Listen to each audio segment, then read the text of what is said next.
तर hello everyone, आज आपण शिकणार आहोत सराव संच 1.3. सराव संच काय 1.3 शिकणार आहोत. तर यामध्ये बघा, यामध्ये काय शिकायचं आपल्याला, परिमेय संख्या काय दशांश रूपात लिहायचे आहेत. तर परिमेय संख्या दशांश रूपात आपण इंट्रोडक्शन पार्ट मध्ये हे सगळं शिकलो आपण. परिमेय संख्या अखंड आवर्ती दशांश रूपात कशा लिहितात, खंडित रूपात कसे लिहितात. ठीक आहे, अखंड आवर्ती दशांश रूप आणि खंडित. तर हे बघा, ज्याला आपण काय भाग देतो तो भागाकार काय होते, पूर्ण होते. म्हणजे बाकी काय येते शून्य येते. बाकी शून्य येते त्याला काय म्हणतात, खंडित दशांश रूप म्हणतात. आणि अखंड आवर्ती दशांश रूप म्हणजे भाग पूर्ण जात नाही, म्हणजे ते असं पुढे पुढे पुढे पुढे वाढतच जातात. हे बघा, जशा संख्या म्हणजे बाकी काय शून्य येत नाही, बाकी शून्य येत नाही, ते म्हणजे आवर्ती अखंड आवर्ती दशांश रूप. ठीक आहे, हे अखंड आवर्ती दशांश रूप. आणि हे खंडित, बाकी काय ते शून्य येते, त्याला खंडित दशांश रूप म्हणतात. तर आता आपण बघूया पहिला उदाहरण काय आहे. तर बघा, क्वेश्चन नंबर 1, 9 किती आहे 37. तर बघा, हे 9/37.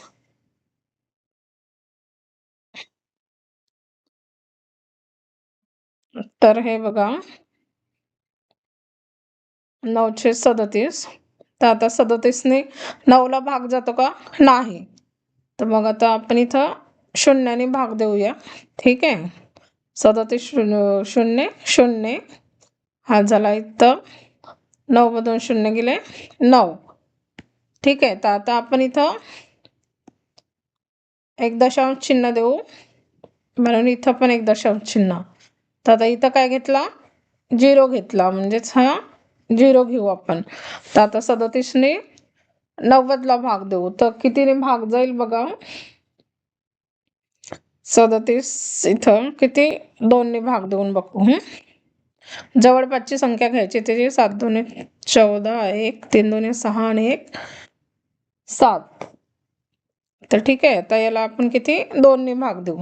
तर हे झाले 37 दुने 74. 10तून 4 गेले 6, त्याचा हातचा 9 मधून 8 गेले 1, हे राहिले 16. तर बघा आता अजून आता इथं आपण एक 0 घेतला. ठीक आहे, तर इथे एक 0 घेतला. तर आता 37ने किती, याला किती 3 4ने भाग देऊ. ठीक आहे, याला 4ने भाग देऊ, तर हे किती झाले 4 37, 7 28, 2 4 3 12 आणि 2 14, म्हणजे हे 148. त्याच्या जवळपासची संख्या घेतली आपण. तर हे झाले, हे 12 उरले, अजून एक 0 घेतला इथं, तो 0 आता इथं घेऊ. आता हे काय 120. तर हे म्हणजे 3ने भाग देऊया. ठीक आहे, तर हे 7 तिरी 21, 2 3 तिरी 9 आणि 2 11. ठीक आहे, तर आता ही किती राहिले, 20 मधून 11 गेले, हे 9 राहिले. ठीक आहे, 0, म्हणजे हे बघा आता इथं काय झाले, हे इथं 9 आले, म्हणजे हे इथं बघा, इथं काय आले, बाकी 9 आले, म्हणजे हे इथं जसं आलं तसंच. म्हणजे आता हे पुढे काय येत राहील, 2 4 3, मग 2 4 3 असं येत राहील, म्हणजे आपला भागाकार. म्हणून आता इथं आपण थांबू. तर आपलं उत्तर काय आलं याचं बघा, आता उत्तर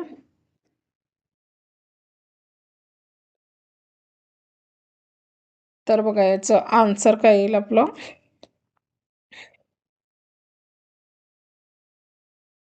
9/37चं 9/37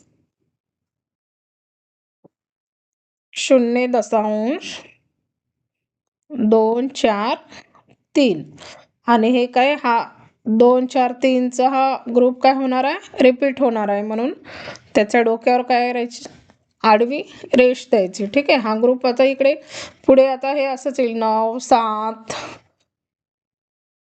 मग हे इकडे 16, हे 14, हे 12, म्हणजे हा पूर्ण ही संख्या आहे ना, ही रिपीट होणार आहे. म्हणून आता हा पूर्ण ग्रुप रिपीट होणार आहे, म्हणून आपण याच्या डोक्यावर काय दिले, आडवी रेषा दिली. आता दुसरा उदाहरण बघा. दुसरं काय आहे, 18/42. तर दुसरा बघूया आपण. 18/42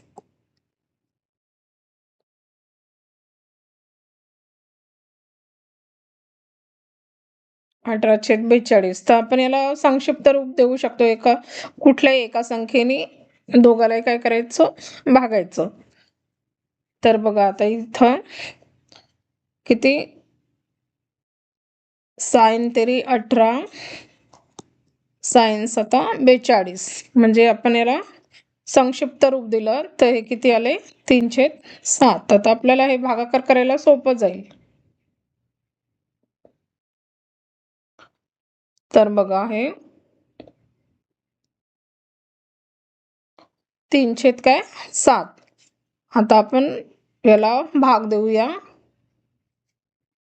7ने 3ला भाग जाणार नाही, म्हणून शून्याचा भाग दिला. ठीक आहे. 7 0 0 हे 3. तर मग बघा आता इथं आपण एक दशांश चिन्ह लिहिला, तर इथे आपण 0 घेऊ शकतो. ठीक आहे. तर आता इथे 7 चौक किती झाले, 7 चौक 28, इथं राहिले 2. ओके. आता हा अजून इथं आपण एक दशांश चिन्ह घेऊ, तर हे झाले 7 दुने 14. तर हे किती उरले, 20 मधून 4 गेले, 6 उरले. अजून आपण इथं एक 0 घेतला, हा 0 इथं घेतला.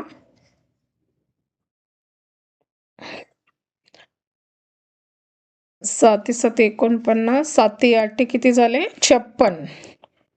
ठीक आहे. हे झाले 56. हे 60 मधून 56 गेले, 4 उरले. अजून आपण इथे एक 0 घेतला. 7 5 किती झाले, हे 7 5 35. इथं किती उरले, 40 मधून 35 गेले, किती 5 उरले. ठीक आहे. मग अजून आपण इथं एक 0 घेतला. ठीक आहे. इथं 0 घेतला. 7 7 किती आले, 49 49. हा 1 उरला. मग अजून आपण इथं एक 0 घेतला. 7 1 किती, 7. हे बघा किती, 7 1 7, हे उरले 3. तर बघा आता 7 1 7, म्हणजे हे 3 आहेत ना इथं. आता हा 3चं हे रिपीट होऊ लागले आता. ठीक आहे. म्हणजे आता हे जी संख्या आहे ही काय होणार आहे, आता हा जो ग्रुप आहे हा ग्रुप रिपीट होणार आहे इथं. तर म्हणून आपण आता इथं भागाकार थांबवला. तर म्हणून आता याचं उत्तर काय आलं, हे बघा 18/27, म्हणजेच काय आहे, 3/7. तर त्याचा आन्सर काय आला, त्याचं दशांश रूप आलं, त्याचं दशांश रूप आलं 0.42857 आणि 1. ठीक आहे. तर आता हा ग्रुप रिपीट होणार आहे, म्हणून आपण याच्या डोक्यावर काय द्यायची, रेषा द्यायची. म्हणजे आपण आता पुढे भागाकार देत राहू तरी हाच ग्रुप येणार आहे, 4 2 8 5 7 आणि 1. हे झालं याचं उत्तर. आता तिसरं उदाहरण बघूया. तिसरं काय आहे? 914. ठीक आहे, तिसरा आहे 914.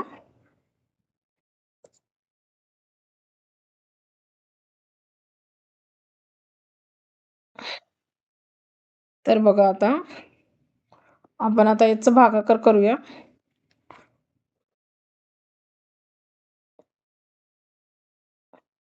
तर 14ने याला भाग जात नाही म्हणून काय शून्याचा भाग दिला. हे 9 राहिले, इथं दशांश चिन्ह घेतला. ठीक आहे, आता ह्या 0 घेतला इथं.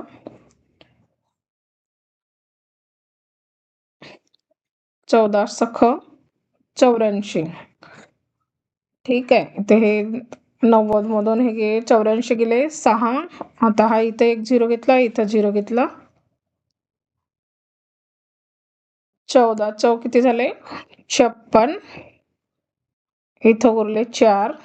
हा एक 0 घेतला, इथं 0. 14 दोन्ही काय आता 28. जवळपासची संख्या घ्यायची. तर हे बघा 10तून 8 गेले 2, त्याचा हातचा 4 मधून 3 गेला 1. आता अजून इथं एक 0 घेतला, इथं एक 0 घेतला. 14 8 किती झाले? 14 8 112. तर हे बघा किती 120 मधून 112 गेले, किती राहिले? 8 राहिले. अजून हा इथं आपण 0 घेतला, इथं 0 घेतला. तर याची जवळपासची संख्या 14 पंचे किती 70. हे 10 उरले. हा इथं 0 घेतला, इथं 0 घेतला. ठीक आहे, मग हे 14 साथी हे झाले 98. इथं उरले 2. मग आता हा 0 घेतला अजून. 14 एक काय 14, म्हणजे हे किती उरले? तर 6 उरले. ठीक आहे, 20 मधून 14 गेले किती 6. ते बघा इथं 6 रिपीट झाले. हे बघा इथं 6 रिपीट झाले. म्हणजे आता हा पूर्ण, आता हे 6, मग हे 4, हे 12, हे पूर्ण असे रिपीट होणार आहे तिकडे. म्हणजे हा ग्रुप काय होईल? रिपीट होईल. हा जो ग्रुप आहे ना, हा ग्रुप रिपीट होईल. हा 6 4 2 8 5 7 आणि 1. म्हणून आता आपण इथं भागाकार थांबवूया. तर याचं उत्तर काय आलं? ह्याचं उत्तर आलं 914चं 0.6428 आणि 1. आता हे रिपीट होणार आहे ग्रुप, म्हणून आपण याच्या काय डोक्यावर काय द्यायची? रेषा द्यायची. ठीक आहे, ग्रुप रिपीट होणार असेल तर रेषा द्यायची, आणि एक नुसता एक डिजिट रिपीट होणार असेल तर त्याच्या डोक्यावर टिंब द्यायचं. आता चौथा उदाहरण बघूया. चौथा उदाहरण काय आहे? -103 भागीला 5. -103 भागीला 5.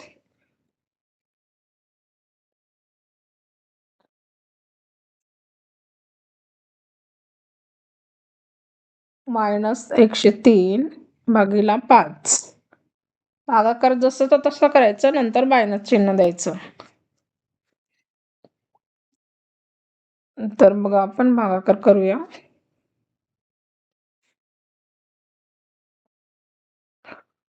हे झाले 5 दोन्ही किती 10. ठीक आहे, 5 दोन्ही 10. 0 आहे 3, तर काय 5 0 0, हे 3 राहिले. ठीक आहे, भागाकार पूर्ण झाला का नाही म्हणून इथे दशांश चिन्ह आणि इथं 0 येईल. ठीक आहे, तर मग आता हा 0 खाली घेतला. 5 सक किती 30, म्हणजे काय पूर्ण भाग गेला. ठीक आहे, हा बाकी काय आले 0 आले म्हणजे पूर्ण भाग गेला. त्याचं उत्तर काय आलं? नाही बघा, याचं उत्तर आलं 20.6 -20. ठीक आहे. इथं काय गेलं? पूर्ण भाग गेला. म्हणून इथं टिंबक किंवा त्याच्या डोक्यावर रेषा द्यायची आवश्यकता नाही. ठीक आहे. आता काय, हे बघा, याला काय म्हणतात? पूर्ण भाग गेल्यावर बाकी शून्य आल्यानंतर काय म्हणतात त्याला?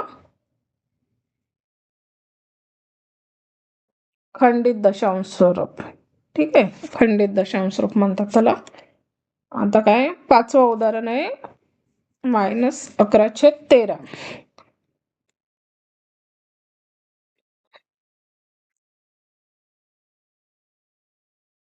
5वं उदाहरण आहे -11/13.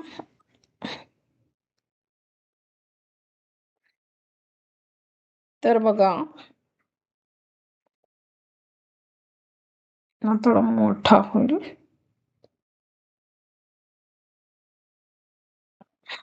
13, 11 ते 1300. 11 लहान आहे 13 पेक्षा म्हणून 13ले 11. आता इथं आपण एक 0 घेऊ. ठीक आहे. तर आता इथं आपण दशांश चिन्ह दिला. 13 104. ठीक आहे. तर हे 110 मधून 104 गेले, हे 6 राहिले. आपण इथं 0 घेतला, तर इथं आपण एक 0 घेतला. ठीक आहे. 13 52 52. हे 60 मधून 52 गेले, 8 राहिले. हा इथं एक 0 घेतला, इथं एक 0 घेतला. 13 सखम 78 78. 78 80 मधून 78 गेले, 2 राहिले. हा इथं 0, इथं एक 0. 13 1 13. ठीक आहे. त्याच्या जवळपासची संख्या घ्यायची. 20 मधून 13 गेले, 7 राहिले. आपण इथं 0 घेतला, खाली एक 0 घेतला. 13 पंचे किती झाले? 65. 70 मधून 65 गेले, 5 राहिले. आता इथं अजून एक 0 घेतला, इथं 0 घेतला. मग याच्या जवळपासची संख्या 33 39 39. इथं उरले 11. आता बघा, हे इथं तो पहिलाच ग्रुप आलाय, हे बाकी काय आलंय? 11. आता हाच ग्रुप रिपीट होईल, म्हणून आपण इथं भागाकार थांबवूया. तर आपलं उत्तर काय आलं? हे बघा, -11/13. याचं उत्तर काय आलं? हा मायनस आहे म्हणून इथं मायनस देऊन द्यायचं. ठीक आहे. 0 दशांश चिन्ह 8 4 6 1 5 3. आणि हा ग्रुप काय होईल? रिपीट होईल, म्हणून याच्या डोक्यावर रेषा द्यायची. हे झालं याचं उत्तर. 5 उदाहरणं झाले वाटते. हो, 5 उदाहरणं झाले आपले. तर अशा प्रकारे आपला हा सराव संच संपलेला आहे. थँक्यू. पुढे आता आपण पुढचा सराव संच घेऊया 1.4.